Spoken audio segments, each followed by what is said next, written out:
Baik doktor, dah tahun ke-14 dan difahamkan tahun ke-9 menjadi doktor di salah sebuah hospital kerajaan di sana. Apa yang membuatkan doktor ingin berkhidmat di negara luar ni doktor? Alhamdulillah rezeki masih kat sini kan. Sentiasa ada niat nak balik tu. Tapi insyaAllah nak habiskan saya punya training dululah sebagai family medicine. Okey, doktor, bila kita tengok bermacam-macam laporan yang keluar di kaca TV, di berita kan, berkenaan dengan di UK ni ada lebih daripada 20,000 kematian. Lepas tu yang confirm case pula ada 148,000 doktor. Kalau kita tengok angka ni cukup menakutkan.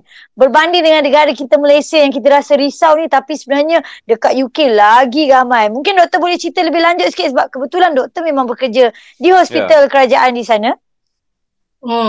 Itulah kes dekat sini macam sangat membimbangkan lah kan.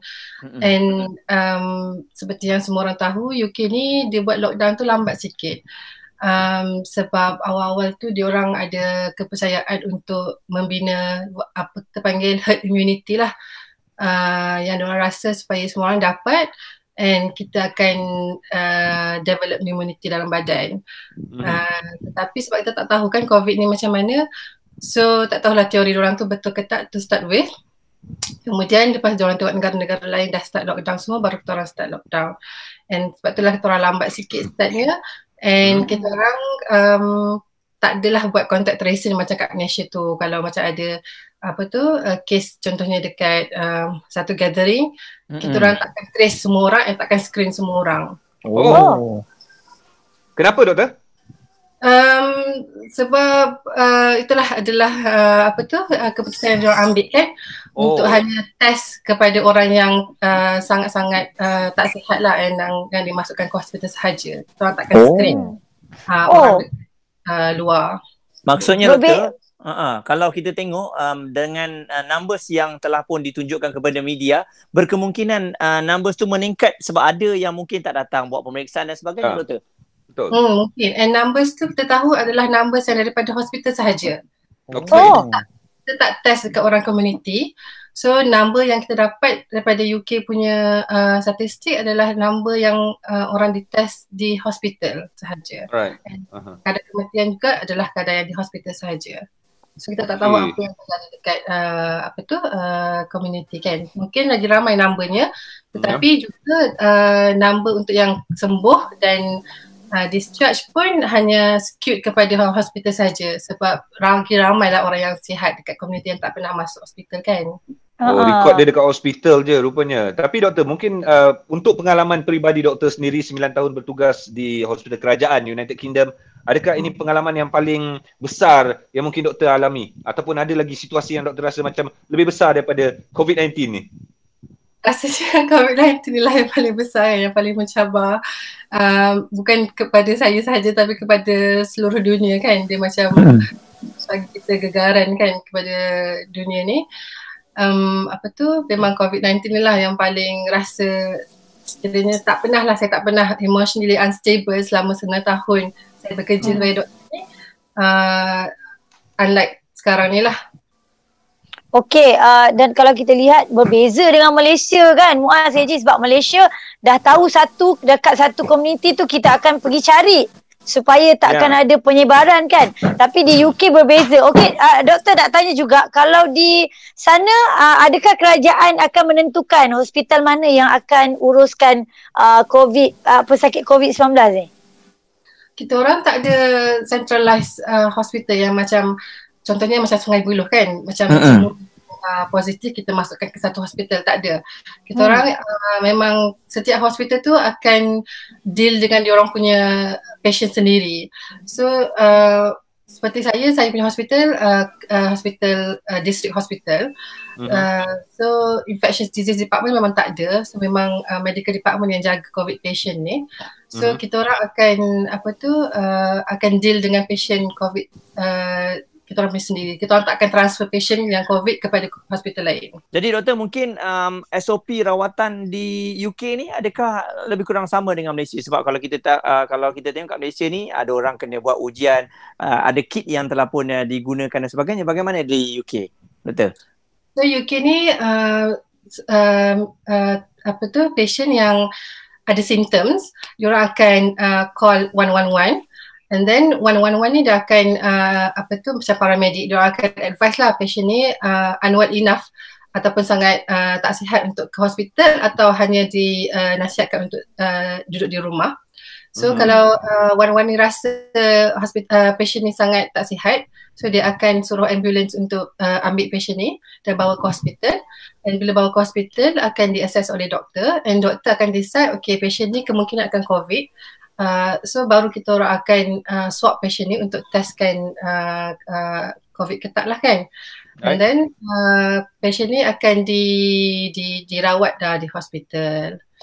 Okey. Dari segi WHO, apa advice mereka kepada UK sebenarnya? Advice kepada UK, kita orang buat lockdown juga, tapi as semua orang tahu lockdown kita orang still allow untuk rakyat dia exercise once daily, so diorang masih keluar, tetapi kena jarakkanlah 2 meters dengan orang lain kan. Alat Malaysia yang di mana memang tak boleh keluar langsung and dinasihatkan untuk exercise di rumah sahaja kan. And kita orang memang ikutlah WHO punya advice, cumanya kita orang mungkin terlalu ikut.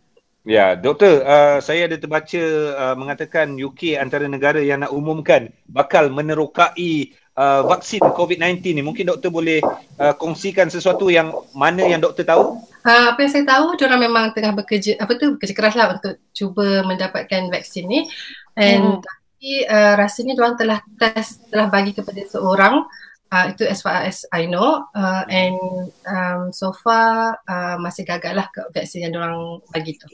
Tapi masih masih berusaha lagi doktor. Okey, dan doktor tengok dari segi kepatuhan rakyat di UK tu doktor. Bagaimana? Adakah memang dorang ni betul-betul ikut apa yang kerajaan katakan ataupun ada juga yang melawan dan sebagainya? Sebab semua orang kena duduk rumah. Kalau di US sampai ada protes, nak keluar tak apa, nak pergi kerja. Tapi kat UK macam mana doktor? Mempertahankan hak semua kan?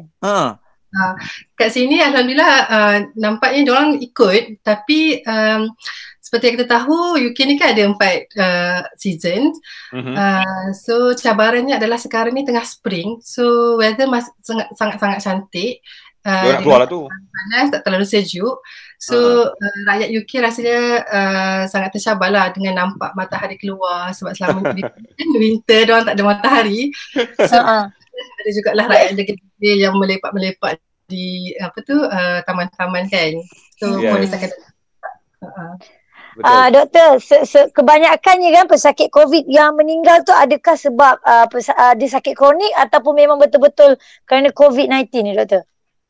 Kalau ikut pengalaman saya di hospital saya sendiri, kebanyakan yang meninggal tu memang banyak yang ada penyakit lain lah kan, yang tetapi ada juga yang muda-muda 45 tahun yang sihat, tiba-tiba just kena die.